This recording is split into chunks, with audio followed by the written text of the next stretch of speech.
आप देख रहे हैं यूट्यूब चैनल मैथ मतलब मस्ती। इस चैनल पर आज क्लास 10th का मैथ 12.3 का देखेंगे, जिसमें इसके पहले वाले वीडियो में क्वेश्चन नंबर 1 से लेकर 5 तक क्लियर है। आज देखते हैं क्वेश्चन नंबर 6 से। तो चलिए आज का क्लास शुरू करते हैं। 12.3 का क्वेश्चन नंबर 6। और इसमें एक चीज़ अच्छा रहेगा कि आप इसको बुक को पहले रख लीजिए। क्वेश्चन लिखा हुआ है, लेकिन अगर कहीं पर समस्या हो तो आप बुक से मिला सकते हैं। तो इसलिए पहले आप बुक ले आइए और उसके बाद शुरू कीजिए क्वेश्चन नंबर 6। तो चलिए शुरू करते हैं क्वेश्चन नंबर 6। देखिए, तो चलिए शुरू करते हैं क्वेश्चन नंबर 6। तो पहले क्वेश्चन मिलाइए। इसका कह रहा है एक वृत्ताकार मेज पोस, क्या है, एक वृत्ताकार मेज पोस जिसकी त्रिज्या 32 सेंटीमीटर है और बीच में एक समबाहु त्रिभुज ए बी सी को छोड़ते हुए एक डिजाइन बना हुआ है, जैसा कि आकृति में दिखाया गया है। तो इस छायांकित डिजाइन का क्षेत्रफल ज्ञात कीजिए। तो देखिए इसमें डिजाइन कहाँ है। ये जो है, ये तो एक वृत्त दिख रहा होगा लाल कलर से जो बनाया गया है, और इसमें अंदर एक जो ब्लू कलर से है, क्या है, ये त्रिभुज है। और इसमें जो हरे रंग का दिख रहा है डॉट डॉट, यही उसका डिजाइन है। तो इस डिजाइन का क्षेत्रफल निकालना है। तो इस डिजाइन का क्षेत्रफल निकालने के लिए स्पष्ट दिख रहा है कि अगर वृत्त के क्षेत्रफल में से त्रिभुज का क्षेत्रफल घटा दिया जाए तो बचेगा किसका क्षेत्रफल, डिजाइन का क्षेत्रफल। तो हम लोग क्या करते हैं, वृत्त का क्षेत्रफल और त्रिभुज का क्षेत्रफल क्या फॉर्मूला होता है उसको पहले देखते हैं। और एक चीज़ और इसमें ध्यान दीजिएगा, ये जो त्रिभुज बनाया गया है ये समबाहु त्रिभुज है। क्वेश्चन में लिखा हुआ है कि कौन सा त्रिभुज है, ये समबाहु त्रिभुज है। और इसमें केवल त्रिज्या दिया हुआ है इसका कितना सेंटीमीटर, वृत्त का 32 सेंटीमीटर, ये इसका त्रिज्या है। तो अगर निकालेंगे वृत्त का क्षेत्रफल तो फार्मूला क्या होगा, पाई आर स्क्वायर और माइनस त्रिभुज का क्षेत्रफल। तो समबाहु है तो √3/4 और भुजा स्क्वायर। तो अब अगर इस क्वेश्चन में देखा जाए तो ये त्रिज्या तो दिया हुआ है, लेकिन इसका ए जो है नहीं दिया है। तो ए निकालना होगा। तो ए निकालने के लिए देखिए कोई व्यवस्था करते हैं इसमें फिगर में ही, ताकि ये इसका निकल जाए। तो देखिए इसमें कैसे निकलेगा। देखिए ए निकालने के लिए क्या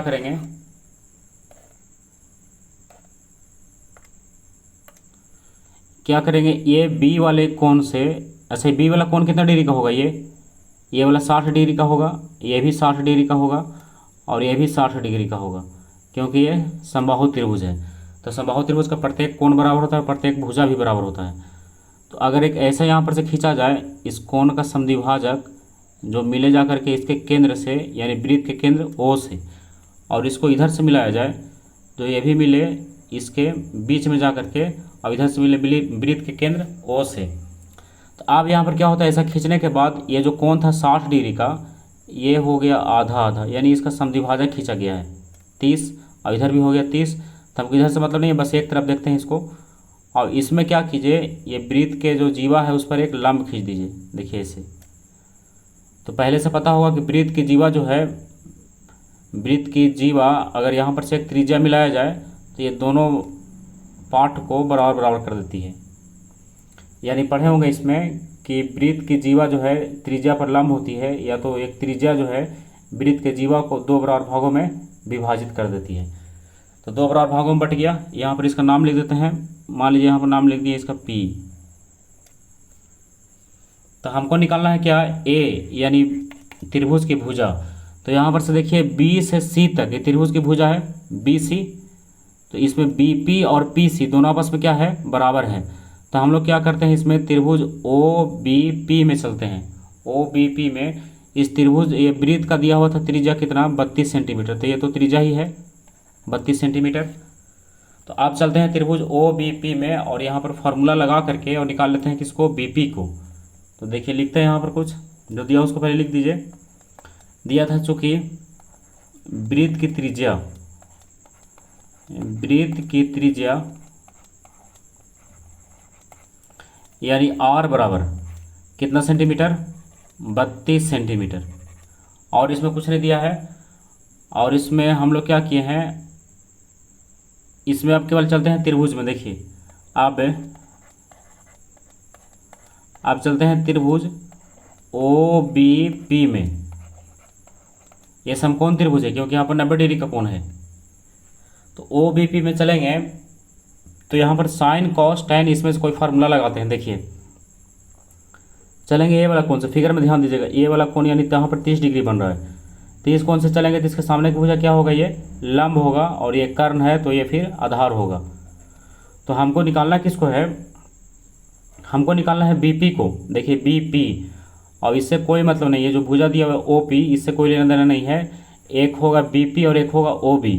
तो अगर इस कोण से चलेंगे तो इसके सामने की भुजा होगा लंब, ओपी क्या होगा लंब, तो आधार कौन होगा बीपी। तो ये होगा आधार और ये होगा कर्ण। तो आधार और कर्ण का फॉर्मूला किस में होता है, कॉस थीटा में। तो यहाँ पर लगेगा कॉस 30 डिग्री बराबर आधार कौन हो जाएगा बीपी, और कर्ण कौन सा भुजा होगा ओबी। तो कॉस 30 का वैल्यू रखिए कितना होता है √3/2, और बीपी तो निकालना ही है, तो बीपी और बटा ओबी का कितना हो गया 32। तो 2 से कट गया कितना बार में, ये 16 बार में। तो अगर इसको क्रॉस गुना करेंगे तो आएगा बीपी बराबर 16√3। देखिए बी से पी तक कितना आ गया 16√3, लेकिन हमको निकालना है बी से लेकर के सी तक। तो अगर इधर का 16√3 है तो इधर का भी 16√3 होगा। तो 16√3 और प्लस 16√3, तो हम लोग यहाँ पर लिख सकते हैं कि बी सी बराबर, है ना, बी सी क्या होगा, ये त्रिभुज का भुजा होगा। इसको लिख सकते हैं कि 16√3 और प्लस 16√3। अब इसको पूरा लिखा सकता है 32√3 सेंटीमीटर। ये क्या निकला, ये निकला त्रिभुज का भुजा 32√3। त्रिभुज का भुजा कितना निकला 32√3। अब त्रिभुज का भुजा निकल ही गया, और इसका क्या दिया हुआ है, और इसमें दिया हुआ है वृत्त की त्रिज्या। तो दोनों की सहायता से निकाल लेते हैं अब डिजाइन का क्षेत्रफल। तो लिखेंगे इसलिए डिजाइन का क्षेत्रफल, देखिए इसलिए डिजाइन का क्षेत्रफल, फॉर्मूला होगा सबसे पहले वृत्त का क्षेत्रफल, वृत्त का क्षेत्रफल माइनस त्रिभुज ए बी सी का क्षेत्रफल, वृत्त का क्षेत्रफल माइनस त्रिभुज ए बी सी का क्षेत्रफल। तो वृत्त के क्षेत्रफल का फॉर्मूला क्या होता है πr², और माइनस समबाहु त्रिभुज है तो हो जाएगा √3/4, और इंटू में होगा भुजा स्क्वायर। अब देखिए पाई का वैल्यू अगर दिया हो तो उसको रख देंगे। तो क्वेश्चन में पाई का वैल्यू नहीं दिया है, तो पाई का वैल्यू कितना रखेंगे 22/7, और √3 का वैल्यू भी नहीं दिया है, तो √3 को भी √3 ही रहने देना है। तो चलिए इसको छोटा करते हैं। पाई का हो गया कितना 22/7, और त्रिज्या कितना है इसका 32, तो 32 का स्क्वायर और माइनस √3/4, और ये कितना है 32√3, तो इसको लिख दीजिए 32√3 और इसका होल स्क्वायर हो गया। अब क्या करेंगे, इसको छोटा करेंगे। तो छोटा करने के लिए देखिए इसमें क्या है, इसमें कुछ कॉमन ले सकते हैं। जैसे इसमें 32 का स्क्वायर है, मतलब 32 2 बार लिखा हुआ है, और यहाँ भी 32 का स्क्वायर है, तो यहाँ भी 32 2 बार है। तो यहाँ पर क्या कीजिए 32 को बाहर निकाल दीजिए, 32 का स्क्वायर जो है बाहर निकल गया, यानी 32 × 32 ये बाहर हो गया। तो यहाँ पर क्या बच गया 22/7, और माइनस यहाँ बच गया √3/4, और इंटू में देखिए ये 32 का स्क्वायर तो बाहर आ गया, लेकिन √3 का स्क्वायर जो 3 होगा वो यही है अभी, तो ये लिखा गया √3 से बाहर आके कितना हो गया 3। तो अब ये क्या हो गया 32 का स्क्वायर, यानी 32 × 32, इसका स्क्वायर क्या कितना आएगा 32 का स्क्वायर 1024। इसका एलसीएम लीजिएगा, इसका एलसीएम कितना होगा 7 और 4 है तो 28, तो 7 चौका 28, तो 4 गुना होगा 22 के साथ, कितना हो जाएगा ये 22 चौका 88, और 4 7 28, 7 और 7 गुना होगा 3 के साथ, तो 21√3 हो गया। अब क्या करेंगे, इसको केवल छोटा कर देना, आंसर हो गया है। तो 1024 को क्या कीजिए फिर से इसको अंदर कर दीजिए, क्या है कि आंसर में जो है ये एक साथ किया है, तो आंसर अगर मिलाना है तो इसको अंदर करना होगा। तो आप अब इसको क्या कीजिए, इसको ऐसे लिख सकते हैं, देखिए 1024 और ये 28 जो अंदर है उसको बाहर कीजिए बटा 28, और इसको रहने दीजिए 88 और माइनस 21√3। 3 लिख सकते हैं ऐसे, क्योंकि इसके नीचे जो 28 से बाहर आ गया, ये फिर से अंदर करें तो वही होगा। अब ये छोटा हो रहा है कितना बार में, 1024 और 28, ये 4 से कट रहा है कितना बार में, 256 बार में, और ये 4 से कट रहा है 7 बार में। ठीक है, अब इसके बाद भी क्या किया आंसर में कि फिर से इसको अंदर किया है, तो हम लोग क्या करेंगे, इसको फिर से अंदर करते हैं। तो 256 को गुना करेंगे 88 के साथ, तो 256 को जब 88 से गुना करेंगे तो ये कितना हो जाएगा, 256 गुना 88। तो आप उसको करके देखिएगा, 256 गुना 88, तो ये आएगा 22,528 और बटा 7 और माइनस ये क्या होगा, 256 गुना होगा किसके साथ, 21 के साथ, तो ये बन जाएगा 5376√3 और बटा में कितना होगा, 7 हो गया। तो आप देखिए यहाँ पर ये 7 से ये नहीं कटेगा, 22,528 नहीं कटेगा, लेकिन 7 से ही कटेगा 5376 कितना बार में, 768 बार में। तो अब इसका लास्ट पॉइंट है, इसको लास्ट में देखिए यहाँ पर लिख दे रहे हैं, लास्ट में क्या बचेगा, 22,528 बटा 7 और माइनस 768√3 इतना सेंटीमीटर स्क्वायर। अब आप आंसर मिलाइएगा, यही इसका आंसर होगा। तो आंसर मिलाने के लिए इसमें बहुत आगे पीछे करना पड़ा, लेकिन आप इसको समझ लीजिएगा, आसान ही है, गुना केवल 1-2 है इसमें। तो ये क्या हो गया, डिजाइन का क्षेत्रफल, ये आंसर मिल रहा है, आप इसको आंसर मिला करके देख लीजिएगा। तो ये क्लियर हो गया क्वेश्चन नंबर कितना, 6। आप चलते हैं क्वेश्चन नंबर 7 की तरफ, देखिए। चलिए क्वेश्चन नंबर 7 में अब, तो देखिए क्वेश्चन नंबर 7 पहले मिला लीजिए क्वेश्चन को। कह रहा है आकृति 12.25, यहाँ पर आकृति नहीं बनाया गया, सबसे पहले आकृति बनाते हैं, उसके बाद देखते हैं। तो चलिए शुरू करते हैं क्वेश्चन नंबर 7। क्वेश्चन नंबर 7 में है, आकृति दिया हुआ है यहाँ बगल में, ABCD भुजा 14 सेंटीमीटर वाला एक वर्ग है। देखिए ABCD एक वर्ग है जिसका भुजा कितना है, 14 सेंटीमीटर। तो इसका भुजा यानी A, तो A को लिख दीजिए 14 सेंटीमीटर। A कितना सेंटीमीटर है, 14 सेंटीमीटर। और इसमें कह रहा है कि ABCD को एक केंद्र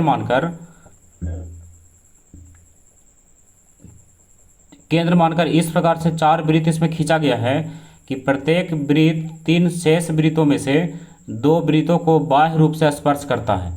तो छायांकित भाग का क्षेत्रफल ज्ञात कीजिए। मतलब फिगर में देखिए वृत्त जो है 4 वृत्त, ये चारों वृत्त समान है, और देखिए एक वृत्त जो है 2 वृत्त को स्पर्श कर रहा है, एक देखिए इधर से एक इधर से, हर वृत्त तो सही है। और इसमें अब निकालना है छायांकित भाग का क्षेत्रफल। ये तो बीच वाला भाग जो ये दिख रहा है गुलाबी रंग से जो कलर किया गया है, ये बीच वाला भाग, इसी का निकालना है क्षेत्रफल। तो इसमें साधारण देखिए फार्मूला क्या दिख रहा है, अगर हम लोग निकाले वर्ग का क्षेत्रफल, किसका क्षेत्रफल, वर्ग का क्षेत्रफल, और इसमें से माइनस कर दें 4 त्रिज्या खंड का क्षेत्रफल, किसका क्षेत्रफल, 4 त्रिज्या खंड का क्षेत्रफल। तो वर्ग निकालेंगे तो ये पूरा भाग निकल जाएगा, इसमें से 4 त्रिज्या खंड घटा देंगे तो ये घट जाएगा, ये घट जाएगा, ये घट जाएगा और ये घट जाएगा। तो बचेगा कौन, केवल डिजाइन का। तो फार्मूला क्लियर है। अब इसके लिए देखते हैं क्या जरूरी है। तो इसका फार्मूला होता है πr²। वर्ग का क्षेत्रफल तो भुजा स्क्वायर, वृत्त इसमें नहीं निकालना है, वर्ग का क्षेत्रफल क्या होगा, भुजा स्क्वायर। तो ये होगा भुजा स्क्वायर यानी a का स्क्वायर। तो a का वैल्यू दिया हुआ है 14, तो ये 14 हो गया। चलिए क्लियर है। और उसके बाद इसमें त्रिज्या, किसकी त्रिज्या, ये जो वृत्त है या फिर ये त्रिज्या खंड का इसकी त्रिज्या, तो इसकी त्रिज्या भी यहाँ पर स्पष्ट है। जैसे वर्ग का भुजा कितना दिया हुआ है 14, तो यहाँ से ले करके यहाँ तक कितना है, 14 है। और इसमें देखा है तो बीच में आधा करके इसको बनाया गया है त्रिज्या। तो यानी आधा कहने का मतलब है कि त्रिज्या इसका हो जाएगा 7 सेंटीमीटर। क्लियर। तो ए भी हो गया और आर भी हो गया, और थीटा भी इसका क्लियर है। थीटा तो ये क्या है, ABCD एक वर्ग है, तो थीटा तो 90 डिग्री ही होगा। तो थीटा हो गया, आर हो गया, ए हो गया, सारा क्लियर है। तो चलिए अब इसको सोल्व करते हैं। देखिए सबसे पहले जो दिया उसको लिख लीजिए। इसमें दिया हुआ है कि वर्ग की भुजा यानी a बराबर कितना दिया है 14 सेंटीमीटर। और प्रत्येक त्रिज्या खंड की त्रिज्या, इसको भी लिख देते हैं, प्रत्येक त्रिज्या खंड, प्रत्येक त्रिज्या खंड की त्रिज्या यानी आर बराबर, ये कितना हो गया 7 सेंटीमीटर। प्रत्येक त्रिज्या खंड की त्रिज्या कितना हो गया 7 सेंटीमीटर। क्लियर है। आप देखिए इसके बाद इसका कोण भी तो दिया हुआ है, कोण बराबर, कोण यानी थीटा बराबर कितना हो गया 90 डिग्री। तो तीनों चीज़ हो गया। आप शुरू करेंगे इसमें, इसलिए छायांकित भाग का क्षेत्रफल, देखिए इसलिए छायांकित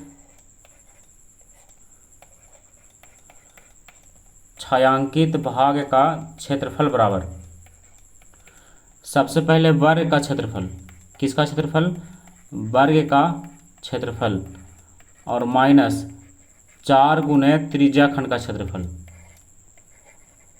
4 गुने त्रिज्या खंड का क्षेत्रफल। तो देखिए वर्ग का क्षेत्रफल फार्मूला क्या होता है, भुजा का स्क्वायर, भुजा को ये माने हैं भुजा का स्क्वायर, माइनस 4 गुने त्रिज्या खंड, तो त्रिज्या खंड का होता है थीटा बटा 360 पाई आर स्क्वायर। हो गया। तो आप सबका वैल्यू रख दीजिए। ए का वैल्यू कितना था 14, तो हो गया 14 का स्क्वायर, और माइनस 4 गुना थीटा का वैल्यू 90 बटा 360, और पाई का वैल्यू 22 बटा 7, क्योंकि इसमें दिया नहीं है, और त्रिज्या का वैल्यू कितना निकला है 7, तो 7 का स्क्वायर यानी 7 गुना 7। अगर इसमें कहीं पर छोटा हो रहा है तो छोटा कर दीजिए उसको। देखिए एक बार इधर लिख देते हैं इसको, 14 का स्क्वायर कितना होगा 196, माइनस देखिए ये दोनों छोटा हो रहा है, ये कितना बार में कट गया 4 बार में, और ये 4 से कट गया 4, और 7 से कट गया 7, तो कितना बच गया 22 और गुना 7, तो ये है 196 और माइनस 22 गुना 7 154, घटाने के बाद कितना बचेगा 6 में से 4 गया 2 और 9 में से 5 गया 4, 42 सेंटीमीटर स्क्वायर, यही इसका आंसर होगा।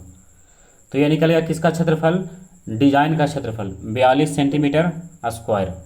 तो क्लियर हो गया क्वेश्चन नंबर 7। आप चलते हैं क्वेश्चन नंबर 8 की तरफ। देखिए क्वेश्चन नंबर 8, तो क्वेश्चन नंबर 8 थोड़ा सा बड़ा है क्योंकि इस एक ही में इसमें 2 प्रश्न दिया हुआ है और समझना भी इसमें ज़्यादा है। तो देखते हैं क्वेश्चन नंबर 8 को, केवल ध्यान दीजिएगा, समझ में आ जाएगा।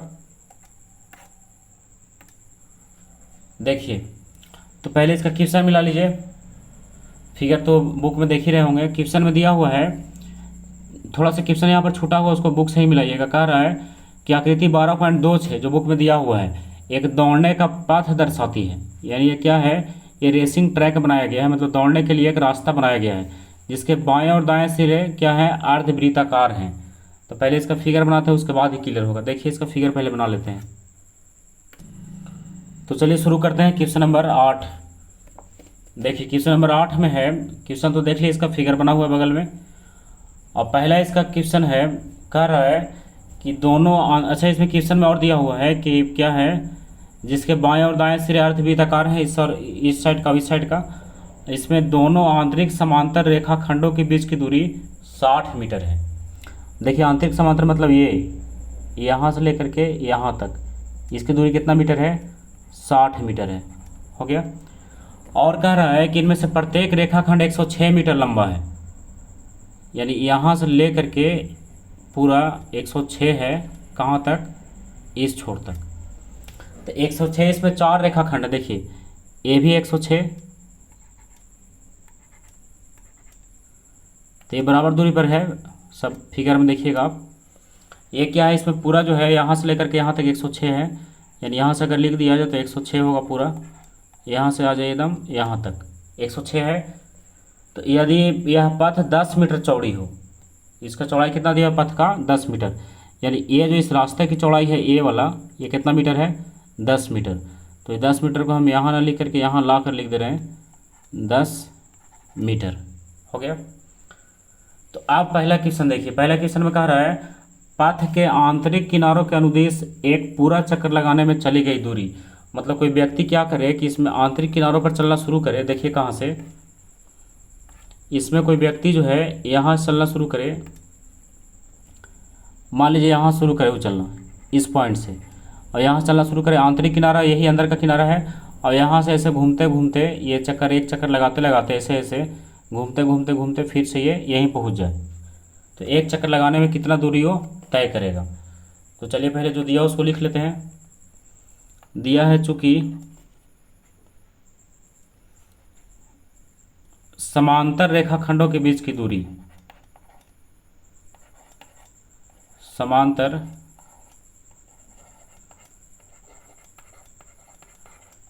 रेखाखंडों के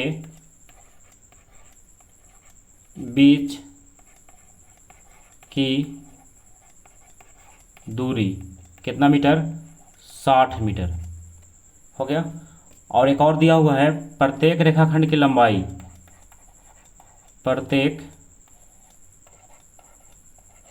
रेखा खंड की लंबाई। तो प्रत्येक रेखाखंड की लंबाई कितना है, 106 मीटर हो गया। और इसमें है रास्ते की चौड़ाई, एक चीज़ और दिया हुआ है, रास्ते की चौड़ाई। रास्ते की चौड़ाई है कितना मीटर, 10 मीटर। ये भी हो गया। तो अब इसमें हो गया समांतर रेखाखंडों के बीच की दूरी 60 मीटर। देखिए फिगर में दिख रहा है 60 मीटर। प्रत्येक रेखाखंड की लंबाई 106 मीटर, 106 दिख रहा है, 106 ऊपर नीचे दिखाया गया है। ऐसे ही अंदर वाला ये वाला भाग और ये वाला भाग, यानी 106 लंबाई का रेखाखंड, इसमें 4 गो है, एक ये है, ये है, ये है, ये है, मतलब ऊपर का 2 और नीचे का 2। रास्ते की चौड़ाई 10 मीटर। ये कहीं पर भी रास्ता देखा जाए तो सब चारों तरफ से चौड़ाई कितना है इसका, 10 मीटर। दाएं देखा जाए, बाएं देखा जाए, ऊपर देखा जाए, नीचे देखा जाए, सबकी चौड़ाई है 10 मीटर। तो अब इसका क्वेश्चन नंबर 1 में देखिए, आंतरिक किनारों के अनुदिश एक पूरा चक्कर लगाने में चली गई दूरी। तो लिखते हैं आंतरिक किनारों से या आंतरिक किनारों पर एक चक्कर लगाने में तय दूरी, एक चक्कर लगाने में तय दूरी बराबर। देखिए इसमें दूरी कितना होगा, तो इसमें क्या है, जब व्यक्ति यहाँ चलना शुरू करेगा, फिगर में देखिएगा, तो ये जो घूमेगा ये टेढ़ा है रास्ता, ये टेढ़ा रास्ता है। तो टेढ़ा रास्ता क्या है, यहाँ पर अर्धवृत्त बन रहा है। टेढ़ा रास्ता क्या दिखा रहा था कि यहाँ पर क्या है, ये अर्धवृत्त है, ठीक है। यहाँ से घूम गया, उसके बाद फिर यहाँ से चलेगा तो सीधा रास्ता मिलेगा, और फिर यहाँ से टेढ़ा रास्ता मिलेगा, तो ये भी एक अर्धवृत्त मिलेगा। यानी इस छोर पर एक अर्धवृत्त और दूसरे छोर पर भी एक अर्धवृत्त, और नीचे फिर चलेगा तो क्या मिलेगा, ये सीधा मिलेगा। तो हम लोग इसमें कह सकते हैं कि 106 वाला जो दूरी है ये 2 बार तय करेगा, एक ऊपर एक नीचे। ये वाला 106 है और ऊपर भी 106 है, तो ये तो डायरेक्ट क्लियर हो जाएगा कि 106 और प्लस 106 2 दूरी हो गया, जिसमें ये वाला क्लियर हो गया। अब आ जाइए यहाँ, तो ये घूमेगा एक अर्धवृत्त और ये भी घूमेगा एक अर्धवृत्त। तो एक अर्धवृत्त और एक और अर्धवृत्त दोनों मिलाकर के क्या वृत्त हो सकता है, 2 अर्धवृत्त मिला दिया जाए तो क्या बनेगा, एक वृत्त बनेगा। यानी एक चक्कर कितना लगाएगा, ये एक वृत्त के परिधि के बराबर। तो यहाँ पर क्या होगा, 106 प्लस 106 और प्लस वृत्त की परिधि है, यहाँ पर अर्धवृत्त, लेकिन 2 अर्धवृत्त है, दोनों को एक साथ निकाल देते हैं, नहीं तो फिर अलग कीजिएगा तो फिर अर्धवृत्त की परिधि और प्लस अर्धवृत्त की परिधि, यानी 2 गुने अर्धवृत्त की परिधि, वैसे भी निकाल सकता है, या फिर वृत्त कीजिए तो एक ही बार निकाल जाएगा, एक वृत्त की परिधि। तो देखिए इसमें लिखते हैं, पहले थोड़ा सा इसमें दर्शा देते हैं कैसे इसको रखना है। बराबर क्या होगा, 106 वाला दूरी 2 बार होगा, तो लिख देते हैं इसमें 2 रेखाखंड की लंबाई, क्या लिखेंगे, या फिर ऐसे लिख देते हैं 2 गुने रेखाखंड की लंबाई, 2 गुने रेखाखंड। देखिए हम यहाँ से लिख देते हैं 2 गुने रेखाखंड की लंबाई, यानी जो 106 मीटर का रेखाखंड है वो कितना बार चलेगा, 2 बार, और प्लस वृत्त की परिधि, यहाँ पर वृत्त की परिधि लिखिए या तो फिर लिखिए 2 गुने अर्धवृत्त की परिधि, दोनों वही चीज़ है। अब यहाँ से बराबर करते हैं इसको। तो देखिए 2 गुने रेखाखंड की लंबाई, तो 2 गुने रेखाखंड कितना था 106 का। फिगर में देखिए ध्यान से क्लियर हो जाएगा। ये अंदर वाले रास्ते से एक चक्कर लगा रहा है, देखिए यहाँ से अगर घुमाएं इसको तो ये घुमा ऐसे, देखिए ऐसे घूमेगा इस तरह से, और उसके बाद फिर यहाँ से चलेगा ऐसे, यहाँ आया और फिर यहाँ चलना शुरू किया वैसे ऐसे घूम करके, और फिर यहाँ पर आ करके इसका एक चक्कर पूरा हो गया। तो 2 गुने 106 और प्लस क्या होगा वृत्त की परिधि, फार्मूला क्या होता है 2πr, फार्मूला क्या होगा इसका 2πr। तो अब इसमें सबका वैल्यू रख दीजिए। 2 गुने 106 तो डायरेक्ट हो गया, कितना हो गया 112, 100 नहीं 212, 200 कितना हो गया ये 12, और प्लस 2 और पाई का वैल्यू नहीं दिया है तो 22/7 रखेंगे। 2 गुने 22/7 और गुना, अब देखिए यहाँ पर आर नहीं निकाले हैं तो आर पहले निकालना पड़ेगा, आर पहले ही निकाल लेना चाहिए था, छूट गया है ये। देखिए यहाँ से अगर इसको मिलाया जाए तो कितना होगा ये 60 होगा, क्योंकि यहाँ भी 60 है। तो क्या होगा ये जो अर्धवृत्त है इसका ये क्या होगा व्यास होगा। अब इसको आधा कर देंगे तो इसका क्या होगा ये परिधि होगा। यानी आर का वैल्यू कितना होगा इसमें, आर बराबर, देखिए यहाँ लिख देते हैं, आर कितना हो जाएगा इसका 30 मीटर। आर कितना मीटर होगा 30 मीटर, क्योंकि पूरा जो व्यास है 60 मीटर है, अंदर का चौड़ाई था 60 तो पूरा व्यास वही हो गया 60, तो हो गया त्रिज्या इसका 30 मीटर। तो 2πr, अब आर की जगह रख देते हैं कितना 30, हो गया 30। आप देखिए ये तो हो गया 212 और प्लस इसमें कोई भी छोटा होने वाला नहीं है तो गुना कर दिए इसको, 22 दूना 44, तो 44 गुना 30 और बटा 7। अब इसको आंसर मिलाना है खाली। तो देखिए यहाँ पर इसका एलसीएम लेंगे, एलसीएम कितना होगा इसका, एलसीएम होगा 7, तो 7 से गुना होगा 212 में, तो गुना कीजिए 7 दूना 14 और 7 एकम 7 और 1 8 और फिर से 7 दूना 14 और प्लस 44 को गुना करिए 30 के साथ, तो 4 तरीके 12 और 4 तरीके 12 और 1 13 और 1 0। अब इसको जोड़ेंगे तो देखिए 4 और 0 4 होगा, 2 और 8 कितना होगा 10 होगा, हाथ में 1 बचेगा, 3 4 7 और 1 8 होगा और 1 और 1 2 होगा। तो कितना गया 2804 और बटा 7 मीटर आंसर। ये क्वेश्चन नंबर 1 क्लियर हो गया। क्वेश्चन नंबर 8 का 1, तो इसको समझने के लिए फिर से आप फिगर को समझ लीजिएगा तो समझ में आ जाएगा। ये आंतरिक किनारों का अनुदिश एक चक्कर लगाया है तो इसको इतना दूरी तय करना पड़ेगा। 2804/7 आंसर में सही मिला 2804/7, नहीं तो पॉइंट में बदल सकते थे। तो आंसर हो गया 2804/7 मीटर आंसर। तो ये हो गया क्वेश्चन नंबर 8 का। इसमें एक और बनाना है क्वेश्चन नंबर 2, 8 का 2, तो चलिए उसको बना लेते हैं 8 का 2 में। तो 8 के 2 के लिए देखिए यहीं पर फिगर है और इसी में समझ के वहाँ बस वैल्यू रखते हैं उसको। कह रहा है दूसरा में कि पथ का क्षेत्रफल, तो पथ यानी जो ब्लू कलर से दिखाया गया है चारों ओर, ये जिसका बाउंड्री रेड कलर से दिखाया गया है, तो ये पूरे रास्ते का क्षेत्रफल कितना होगा, अंदर का नहीं बाहर से। ये देखिए अंदर जिसमें 60 लिखा हुआ नहीं, ये वाला भाग देखिए, कौन वाला भाग,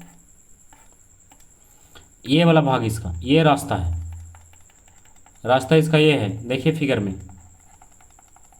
तो इसका क्षेत्रफल कितना होगा, तो देखिए थोड़ा सा बड़ा क्वेश्चन है लेकिन बनाने के लिए फार्मूला वही है। और इसमें एक चीज़ आपको पहले से ही पता होगा अगर आप वीडियो देखते होंगे तो, कि ये सारे चैप्टर का फार्मूला हम एक वीडियो में बता चुके हैं, जब 12.1 बताए थे उसके पहले। तो अगर आप उसको नहीं देखे हैं तो जाकर के पहले देख लीजिएगा, तो ये फार्मूला ये सब क्लियर होगा। तो अब निकालना है किसका क्षेत्रफल, रास्ते का क्षेत्रफल। देखिए ब्लू ब्लू जो दिख रहा है वही रास्ता है। तो रास्ते का क्षेत्रफल निकालने के लिए देखिए क्या करेंगे, वो केवल उधर लिखेंगे, फिर पहले यहाँ पर समझ लेते हैं। देखिए यहाँ पर लिख के समझ लेते हैं रास्ते का क्षेत्रफल के लिए। इसमें क्या है, इस पार्ट को अगर यहाँ से मिला दिया जाए, यहाँ से, और इसको भी यहाँ से मिला दिया जाए, और नीचे वाले को भी मिला दिया जाए पूरा इधर से और इधर से, तो इसमें क्या है, ये वाला भाग, ऊपर वाला भाग और नीचे वाला भाग, अगर इसका नाम भी लिख देते हैं ABCD, तो ये ABCD क्या होगा, एक आयत होगा। और नीचे भी लिखा जाए PQRS, तो ये भी क्या होगा, एक आयत होगा। तो ये भी आयत और ये भी आयत, तो दोनों का क्षेत्रफल जोड़ देंगे तो इतना इतना का तो निकल गया, यहाँ से यहाँ तक और यहाँ से यहाँ तक। तो 2 गुने आयत का क्षेत्रफल, आयत का क्षेत्रफल क्या होगा, लंबाई गुने चौड़ाई। तो लंबाई इसका कितना है 106 और चौड़ाई कितना है इसका, देखिए 10। तो ये तो दोनों निकल गया। अब यहाँ पर जो फिगर बच रहा है ये क्या है, देखिए दोनों का अगर एक साथ मिलाया जाए, जैसे इधर में क्या है ऐसा है, देखिए यहाँ पर हम बता रहे हैं बाएं साइड में ये हो गया इस साइड का, और इधर में अगर देखें तो फिर से ऐसा है, ऐसे देखिए। तो ये दोनों को मिला दिया जाए तो क्या बनेगा, ये एक वलय बनेगा। क्या बनेगा, एक वलय। तो इसका क्षेत्रफल, इसमें क्या है ये वाला भाग इसका निकालना है, जैसे देखिए ये वाला भाग इसका क्षेत्रफल निकालना है। तो हम लोग क्या वलय का क्षेत्रफल निकाल सकते हैं। तो वलय का क्षेत्रफल निकाल करके उसमें क्या करेंगे, जोड़ देंगे। तो वलय का क्षेत्रफल हम लोग पढ़े हैं कि बड़ा वृत्त के क्षेत्रफल में से छोटा वाला वृत्त को घटा देना है। तो बड़ा वृत्त का क्षेत्रफल तो बड़ा त्रिज्या भी होगा πr², और छोटा वृत्त का क्षेत्रफल तो छोटा त्रिज्या होगा πr²। और यही इसका आंसर होगा। देखिए तो ये हो जाएगा ये कोने वाले भाग के लिए, बाएं और दायां जो बना हुआ है वलय की आकृति का, और ऊपर और नीचे के लिए आयत हो गया। तो दोनों के एक साथ जोड़ देंगे तो आंसर हो जाएगा। अब यहाँ पर बड़ा और छोटा आर को समझ लीजिए, बड़ा और छोटा आर कैसे निकलेगा। देखिए इसमें क्या है, छोटा आर तो पहले से ही निकल गया है कि छोटा आर कितना निकला है, छोटा आर बराबर 30 सेंटीमीटर। छोटा आर कितना निकला है 30 सेंटीमीटर। तो देखिए 30 है कहाँ, ये 30 है यहाँ से लेकर के इस पार्ट से यहाँ तक, और इसको अगर और ऊपर तक खींच दिया जाए तो जो रास्ते की चौड़ाई है वो बढ़ जाएगा। यानी बड़ा आर कितना हो जाएगा 30 और 10 40 मीटर, सब मीटर में ही है तो मीटर ही होगा। तो बड़ा आर हो गया 40 मीटर और छोटा आर हो गया 30 मीटर, और रास्ते की चौड़ाई, रास्ते का क्षेत्रफल के लिए लंबाई चौड़ाई दिया हुआ है ही। तो चलिए अब सारा क्लियर है, बनाते हैं इसको। देखिए क्वेश्चन नंबर 2, चूंकि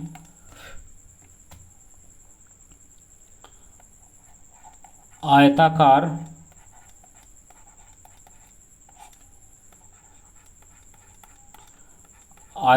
भाग की लंबाई यानी एल बराबर कितना था उसका 106 मीटर, और चौड़ाई यानी बी बराबर कितना मीटर था 10 मीटर। ये हो गया। और इसमें क्या है, एक हो गया बड़ा आर और एक हो गया छोटा आर। तो बड़ा आर तो निकल गया 40 मीटर और छोटा आर था 30 मीटर। दोनों क्लियर है। अब लिखेंगे इसलिए रास्ते का क्षेत्रफल, किसका क्षेत्रफल, रास्ते का। इसमें लिखता है पथ का क्षेत्रफल, वही है पथ यानी रास्ता, पथ का क्षेत्रफल।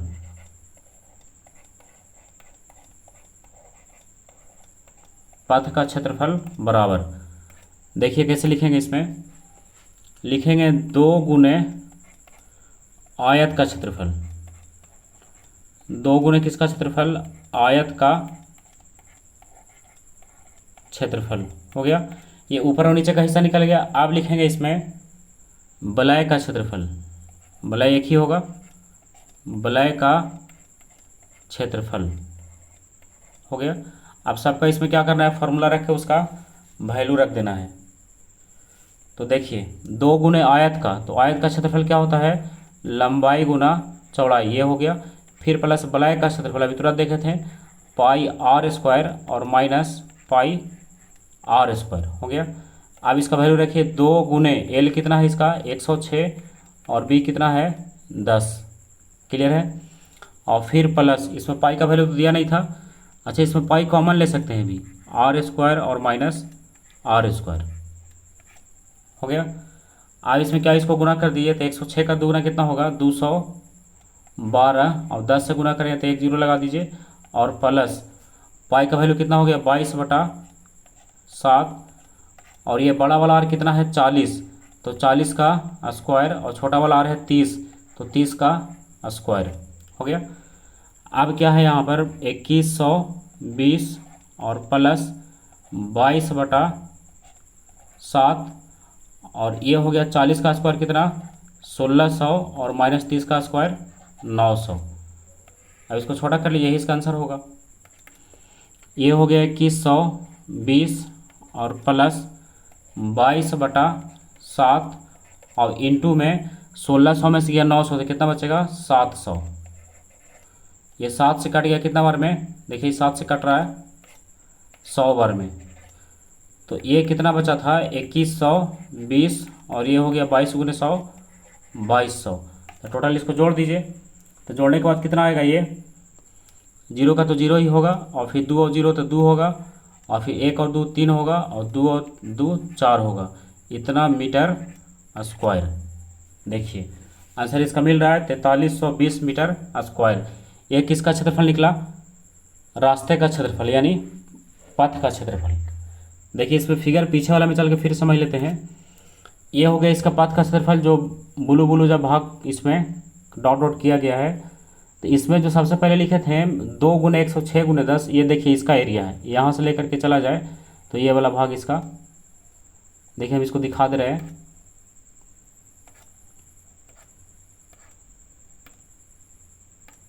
देखिए ये वाला भाग इसका,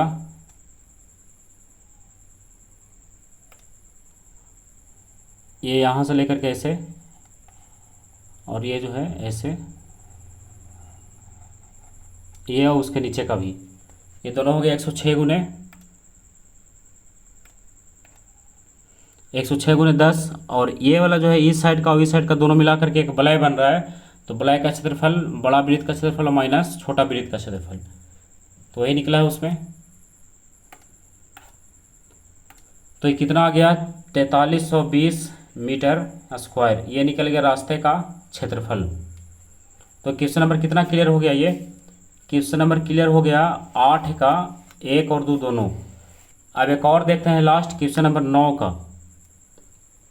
9 के बाद ये लास्ट हो जाएगा। तो चलिए शुरू करते हैं क्वेश्चन नंबर 9। क्वेश्चन नंबर 9 में देखिए, क्वेश्चन में दिया हुआ है कि आकृति 12.27, आकृति बुक में मिलाइएगा फिर हम बना दे रहे हैं इसको। आकृति 12.27 में ए बी और सी डी, देखिए ए बी और सी डी केंद्र ओ वाले एक वृत्त के दो परस्पर लंब व्यास हैं और ओ डी छोटे वृत्त का व्यास है, ओ ए बराबर 7 है। तो छायांकित भाग का क्षेत्रफल ज्ञात कीजिए। तो सबसे पहले इसका फिगर बनाते हैं तो ही समझ में आएगा। चलिए शुरू करते हैं क्वेश्चन नंबर 8। क्वेश्चन नंबर 8 ने क्वेश्चन नंबर 9, क्वेश्चन नंबर 9 में कह रहा है कि ए बी और सी डी केंद्र ओ वाले एक वृत्त के परस्पर लंब व्यास हैं। देखिए ए बी और सी डी दिख रहा है, तो ये दोनों जो है परस्पर लंब है, यानी एक दूसरे को जहाँ पर काट रहा है 90 डिग्री का कोण बनाता है। ठीक है, लंब व्यास है। और ओ डी देखिए ओ से डी तक, ओ डी क्या है छोटे वृत्त का व्यास है, ये स्पष्ट दिख रहा होगा, छोटे वृत्त का व्यास है ये इसका त्रिज्या होगा बीच से। और ओ ए क्या है 7 सेंटीमीटर, देखिए ओ ए ये वाला भाग ये है 7 सेंटीमीटर ओ ए। तो किसका क्षेत्रफल निकालना है, छायांकित भाग का। तो छायांकित भाग यानी जो भाग इसमें कलर दिख रहा है ग्रीन कलर से, वही है छायांकित भाग, तो उसका निकालना है क्षेत्रफल। तो क्षेत्रफल निकालने के लिए हम लोग क्या करेंगे, देखिए ए बी के दाएं साइड में, ए बी से इधर क्या है एक अर्धवृत्त है पूरा, और अर्धवृत्त में ही यहाँ पर एक बड़ा सा त्रिभुज बना हुआ है ए बी सी, और इसका कुछ भाग जो है कलर किया हुआ है। तो ये वाले भाग को निकालने के हम लोग क्या कर सकते हैं, पहले निकालेंगे अर्धवृत्त का क्षेत्रफल। तो फार्मूला क्या होता है पाई आर स्क्वायर और बटा 2, ये हो गया अर्धवृत्त का। और इसमें से घटा देंगे त्रिभुज किसका, ए बी सी का क्षेत्रफल। किसका क्षेत्रफल, त्रिभुज ए बी सी का क्षेत्रफल। तो अगर अर्धवृत्त में से घटाएंगे त्रिभुज का तो बचेगा किसका, छायांकित भाग का। तो दाएं साइड का तो क्लियर हो गया, और बाएं साइड का तो और आसान है। बाएं साइड के लिए बस पाई आर स्क्वायर यानी छोटे वाले वृत्त का स्क्वायर, और ये ओ ए जो लेंगे ये बड़ा वाला वृत्त है तो इसलिए बड़ा रखेंगे यहाँ, बड़े वृत्त का ये अर्धवृत्त है ना। और छोटा वाला जो है ओ जिसमें ओ डी दिख रहा है ये छोटा वाला है तो पाई आर स्क्वायर। तो ये छोटा वाला वृत्त तो पूरा पूरा रंगा हुआ है तो पाई आर स्क्वायर। अब इस साइड का अर्धवृत्त में से किसको घटाएंगे, त्रिभुज, तो बचेगा छायांकित भाग यानी कलर किया हुआ भाग। तो आप देखते हैं इसमें क्या दिया है और क्या नहीं दिया है। तो देखिए इसमें बड़ा वाला त्रिज्या, तो बड़ा वाला त्रिज्या यही दिया है 7 सेंटीमीटर। देखिए ओ ए बराबर, तो बड़ा त्रिज्या यानी बड़ा आर बराबर कितना हो गया 7 सेंटीमीटर। चलिए एक चीज़ तो हो गया। और इसमें क्या है त्रिभुज का क्षेत्रफल जब निकालेंगे तो ये तो समकोण त्रिभुज है नहीं, लेकिन फिर भी हम लोग इसमें समकोण लगा सकते हैं। 1/2 गुने आधार गुने ऊंचाई, तो इसका आधार हो जाएगा ए बी और ऊंचाई हो जाएगा ओ सी। तो ए से बी तक कितना हो जाएगा 14, क्योंकि 7 इधर का और 7 इधर का, तो आधार हो गया इसका 14 और ऊंचाई ये वाला भाग ये कितना हो जाएगा इसका 7 सेंटीमीटर। तो 1/2 गुने आधार गुने ऊंचाई त्रिभुज का भी हो गया। और फिर छोटे वाले वृत्त का पाई आर स्क्वायर, तो पाई का तो वैल्यू रख ही देंगे उसमें, और आर स्क्वायर, तो आर का वैल्यू कितना होगा छोटे वाले वृत्त का। देखिए दिया हुआ था कि ओ से डी तक कितना है ये 7 है, कहे कि ओ से ए तक जब 7 है और ओ से बी तक 7 है, ओ से सी तक 7 है, इसका मतलब ओ से डी तक भी 7 ही होगा। इसका आधा हो जाएगा कितना 7/2 सेंटीमीटर। ये हो गया छोटे वाले वृत्त की त्रिज्या, यानी छोटा आर बराबर 7/2 सेंटीमीटर। तो सारा निकल गया। तो चलिए अब शुरू करते हैं इसमें। अब केवल इसको फार्मूला लिख के बना देना है। देखिए तो सबसे पहले इसमें लिख दीजिए जो दिया हुआ है, चूंकि बड़े वृत्त की त्रिज्या बड़े वृत्त की त्रिज्या यानी बड़ा आर बराबर कितना हो गया 7 सेंटीमीटर, ठीक है। और छोटे वृत्त की त्रिज्या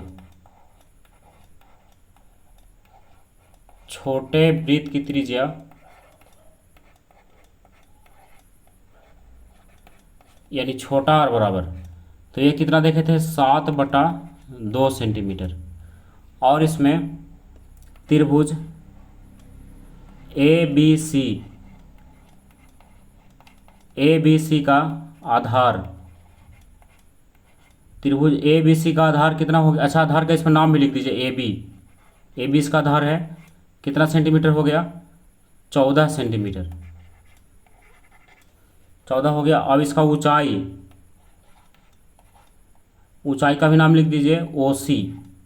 देखिए फिगर में ओ सी इसका ऊंचाई है, ये हो गया 7 सेंटीमीटर। बस इसमें इतना ही लिखना था। आप निकालेंगे छायांकित भाग का क्षेत्रफल। देखिए छायांकित